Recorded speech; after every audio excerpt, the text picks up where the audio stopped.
जहां मनी रहेगा वहां पे मुकेश सहनी जाएंगे। तो मुकेश सहनी इक्वलिटी मनी। मुकेश सहनी बिहार की राजनीति के रिचार्ज कूपन है, दोबारा रिचार्ज भी नहीं होंगे। आज उनको अपना अस्तित्व पता चल गया, उनको उनका औकात भी अपना पता चल गया। मुकेश सहनी जी ने उत्तर प्रदेश में भी जाकर टिकट बेचने का काम किया, बिहार में भी टिकट बेचने का काम किया, और बोचहा चुनाव में भी वो पैसा लेके ही टिकट बेचने का काम किए हैं। मुख्यमंत्री बनाने का ऑफर दे सकते हैं, उनको पावर है कि वो हमको मुख्यमंत्री बनाएंगे। हाँ, तेजस्वी यादव ऐसे वैसे नेताओं को नेता बनाते हैं। तेजस्वी यादव मुकेश सहनी जैसे नेता को पैदा करते हैं। अब नीतीश जी को सुखोई और अमेरिका का F-15 विमान लाने का जरूरत है, तब यहाँ हो सके उनसे कुछ कंट्रोल हो।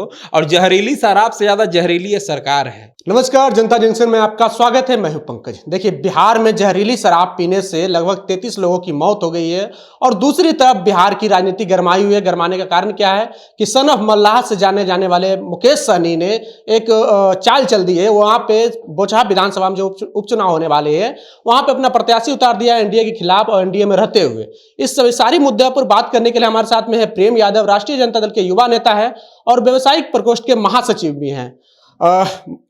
प्रेम जी, आप लोग मुकेश सहनी के द्वारा एक ऑफर आया था कि 2.5 साल वाले ऑफर को सन ऑफ मल्लाह के नाम से जाने जाने वाले मुकेश सहनी, आप लोग मान क्यों नहीं लेते सन ऑफ मल्लाह के बाद? देखिए, सबसे पहले तो वो उनका नाम सन ऑफ मल्लाह नहीं, सन ऑफ मनी है। अच्छा। जहां मनी रहेगा वहां पे मुकेश सहनी जाएंगे। तो मुकेश सहनी इक्वलिटी मनी। अच्छा। मुकेश सहनी पैसे के पीछे और पैसे की राजनीति करने बिहार में आए हैं, जो कि यहाँ कभी संभव नहीं है। नहीं, वो तो कह रहे हैं कि हम पिछड़ों की राजनीति कर रहे हैं। अब कल उन्होंने कर्पूरी महासंकल्प अभियान की शुरुआत की है। कभी वो दलितों की राजनीति करते हैं, कभी वो मल्लाहों की राजनीति करते हैं, कभी वो अति पिछड़ों की राजनीति करते हैं, कभी फिर कुछ दिन बाद सुनिए कि वो स्वर्णों की राजनीति करने लगे, फिर कुछ दिन बाद सुनिएगा वो ब्राह्मणवादियों का भी राजनीति करें। तो उनका तो खुद स्टैंड क्लियर है, ना उनका स्टैंड क्लियर है, ना पार्टी क्लियर है।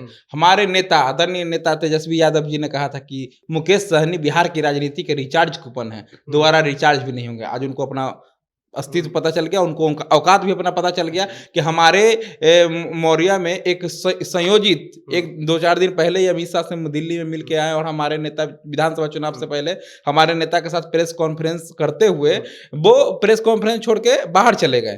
तो बाहर चले गए, वो एक संयोजित था। वहां पे सिखाया कि हम बताए, मैसेज देने का कोशिश की कि हमारे साथ अपमान हुआ, ये हुआ, वो हुआ, लेकिन ऐसा कुछ नहीं था। तो वो अमित शाह से दिल्ली में पैसा भी ले चुके थे और यहाँ टिकट बंटवारा भी कर चुके थे। 2020 बिहार विधानसभा चुनाव की बात कर रहे हैं। हाँ, तो उसमें भी वो बीजेपी में गए, अपने पार्टी, हमारे पार्टी गठबंधन को छोड़ के बिना बात किए हुए वो पैसे के पीछे भागे। तो वो उसी समय से उनका अंत चालू हो गया था, और बीजेपी आज उनको इस तरीके से बेइज्जत कर रही है। कुछ कहने का, मुकेश सहनी जी ने उत्तर प्रदेश में भी जाकर टिकट बेचने का काम किया, बिहार में भी टिकट बेचने का काम किया, और बोचहा चुनाव में भी वो पैसा लेके ही टिकट बेचने का काम किए हैं। तो हमारे नेता, आदरणीय नेताजी ने कार्यकर्ता, जो हमारे पूर्व कार्यकर्ता, पहले कार्यकर्ता थे स्वर्गीय मुसाफिर पासवान जी, उनके बेटे अमर पासवान जी को टिकट देने का काम किया और जिताने का काम किया। और मुकेश सहनी जी को औकात नहीं है कि वो बिहार में मुख्यमंत्री बना लें। वो मंत्री बन गए। नीतीश जी, वो बीजेपी के जो होता है ना कि षड्यंत्र और बीजेपी का साजिश था उनको खत्म करने का, उस साजिश के तहत इनको मुख्यमंत्री और 2.5 साल का एमएलसी बनाया गया था। वो जिंदगी में विधायक नहीं बन पाएंगे। जो 2 चुनाव लगातार हारा आदमी, लोकसभा और विधानसभा, वो कि हमारे नेता आदरणीय तेजस्वी जी को, जो बिहार की सबसे बड़ी पार्टी है और एक सबसे बड़ी समाजवादी धारा है भारत की, उनको वो मुख्यमंत्री बनाने का ऑफर दे सकते हैं।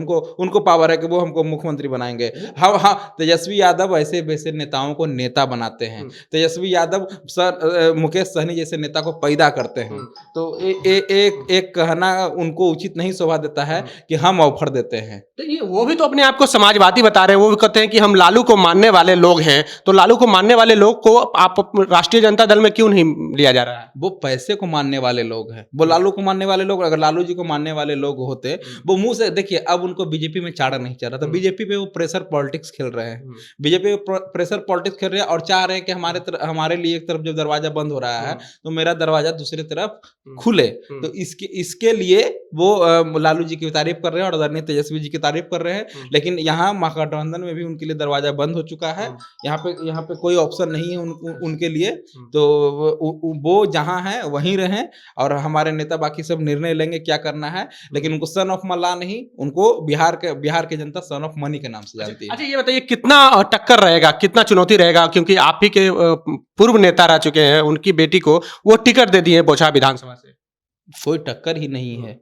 वो विधानसभा बोछा हम लोग उपचुनाव जीत रहे हैं। हम लोग पिछला भी देखिए, होता क्या है कि पिछला बार भी हम लोग चुनाव जीत जाते हैं, लेकिन डीएम और वहाँ के डीएम और एसपी का प्रेशर था कि ब्लॉकों पे वीडियो सब अधिकारियों का प्रेशर के कारण हम लोग उपचुनाव हारे। और ये भी आप जानते हैं कि डीएम और चुनाव आयोग और सीएम के प्रेशर के कारण हम लोग को विधानसभा चुनाव में 10 सीट हराया गया।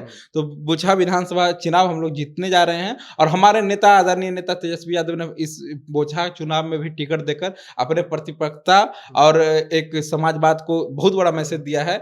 जो लोग कहते हैं कि एक आम कार्यकर्ता को पार्टी का टिकट दिया गया है। अच्छा, ये बताइए बिहार में पिछले दिनों लगभग 33 लोगों की जहरीली शराब पीने से मौत हो गई है और एक तरफ मुख्यमंत्री नीतीश कुमार फैसला लिए थे, एक तरफ सरकारी स्कूलों के शिक्षकों को लगा दिया था, ड्रोन उतार दिए थे, हेलीकॉप्टर तक उतार दिया था मुख्यमंत्री नीतीश कुमार जी ने, फिर भी शराबबंदी सफल नहीं हो रही। क्या कैसे देखते हैं आप?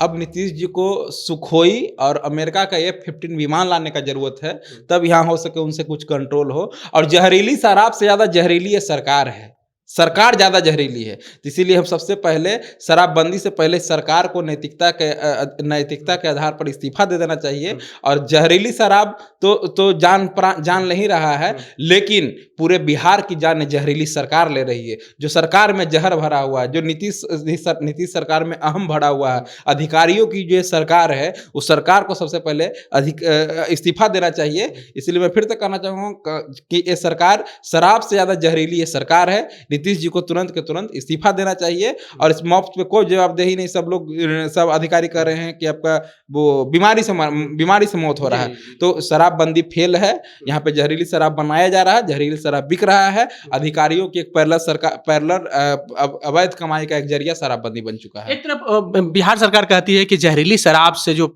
मौतें होती हैं वो 2016 से पहले भी होती थी और शराबबंदी से इसका कोई लेना देना नहीं। ऐसा नहीं है कि जहरीली शराबबंदी हुआ तब जहरीली शराब बन रही है बिहार में। नीतीश जी यही गाना गाते रहते थे सब दिन। 2016 से पहले भी तो नीतीश जी के सरकार थे, मतलब 2016 से पहले भी फेल थे और 2016 के बाद ही फेल है। ये तो खुद स्वीकार कर रहे हैं कि भैया हम कल भी फेल थे और आज भी हम फेल हैं। तो अब नीतीश जी ही नहीं इसकी जवाबदेही दे सकते हैं, बाकी तो कोई इसका जवाब नहीं दे सकता, ना हम दे सकते हैं ना आप दे सकते हैं। कैसे जवाब नीतीश जी से लीजिए कि 2016 से पहले भी तो आप ही की सरकार थी, तो जहरीली शराब से क्यों मौत हो रही थी? हम तो नहीं सुने कि आज तक इतना सरकारें आई गई, लेकिन जितना जहरीली शराब से मौत हमारे बिहार में होती है उतना, और शराबबंदी होने के बावजूद हो रही है। तो शराब बंद कैसे रहा, शराब बिक कैसे रहा है और शराब पी कैसे रहे हैं? अब ड्रोन लाया गया, हेलीकॉप्टर लाया गया, अब तो राफेल और सुखोई और F-15 विमान आएगा तभी हम कुछ आशा कर सकते हैं। बाकी तो नीतीश सरकार से हमें कोई आशा है नहीं। बेरोजगारी, भूखमरी सब चरम सीमा पे है, अवैध शराब बिक ही रहा है और उसी के द्वारा RCP टैक्स वसूला जा रहा है। अच्छा, तो देखिए सुखोई और F-15 विमान लगाया जाएगा तभी शराबबंदी सफल हो जाएगी, ऐसा कहना है प्रेम यादव का, जो कि राष्ट्रीय जनता दल के युवा नेता हैं और व्यावसायिक प्रकोष्ठ के महासचिव हैं। बहरहाल आपको हमारा ये वीडियो कैसा लगा, आप अपनी प्रतिक्रिया कमेंट बॉक्स में जरूर दें। अगर आप यूट्यूब चैनल पर देख रहे हैं तो चैनल को सब्सक्राइब कर लें, फेसबुक पेज पे देख रहे हैं तो पेज को लाइक कर लें। मिलते हैं अगली वीडियो में, बहुत बहुत धन्यवाद।